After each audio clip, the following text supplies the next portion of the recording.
Spoke to that author on CNN's American Morning. John joins us live from New York. A subject matter, John, that we can all relate to.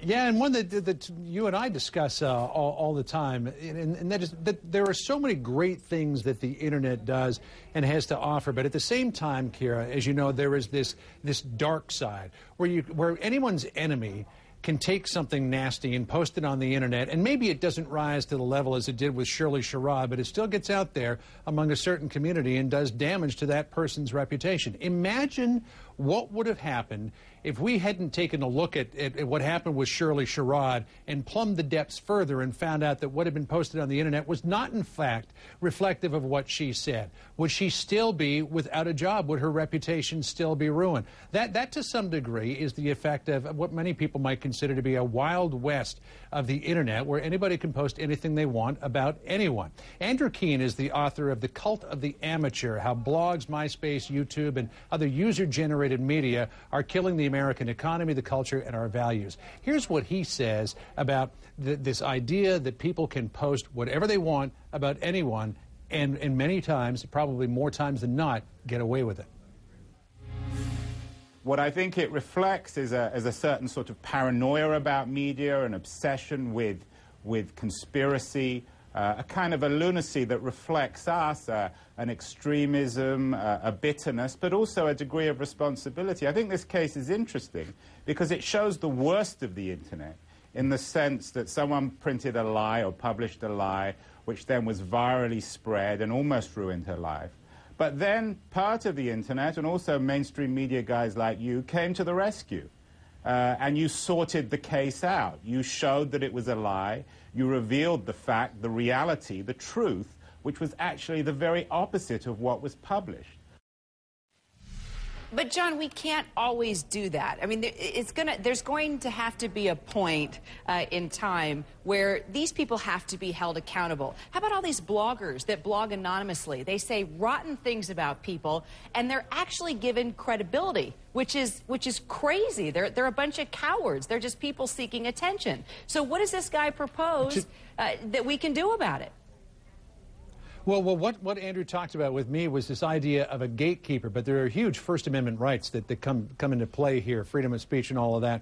And he said that the people who need to be the gatekeepers are the media to check into these stories. But for every Shirley Sherrod story that there's probably 100,000 other ones that never rise to the level of attention that we would look into them. So I don't know what you do about all of those people, and we see them, people who are bullied on the internet, who commit suicide, others whose reputations have been ruined. Andrew was also pointing to companies that try to ruin other companies by posting false information on their websites.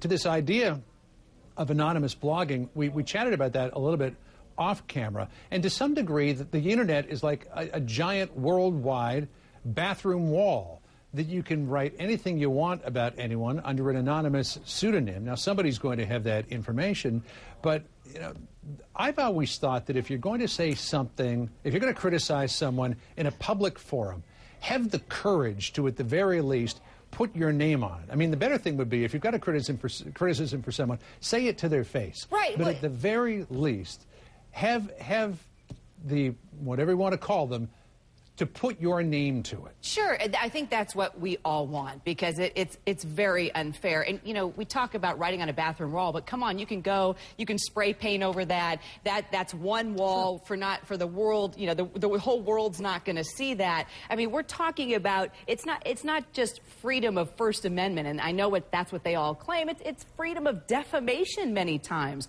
And what does Andrew say about, is there going to come a point where something's going to have to be done legally? There's got to be some point where there's some accountability. And companies, especially within the media, have to stop giving these anonymous bloggers credit. Or credibility, I guess that's a better word.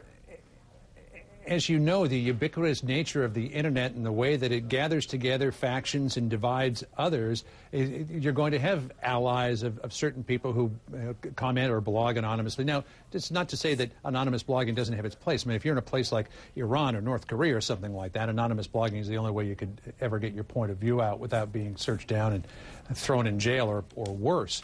But when it comes to a society like ours, an open society, you know, do there have to be some checks and balances, not national, but maybe website to website on who comments on things? But we didn't really have time to get into what you do about those people, but it's a matter of, you know, you really have to be aware. You have to be aware of what you post on the internet, which is why I always caution young people, never post a naked photograph of yourself on the internet. But as for the rest of it, these are very thorny issues that we're going to have to deal with. Now, surely Sherrod may take this in a new direction if she actually does pursue a defamation suit, as she said she might, against Andrew Breitbart. Yeah, I mean, she has the power now, and she also has the profile to maybe bring this into a new light. So we'll see where this goes. Well, and a lot of people will jump on board, that's for sure.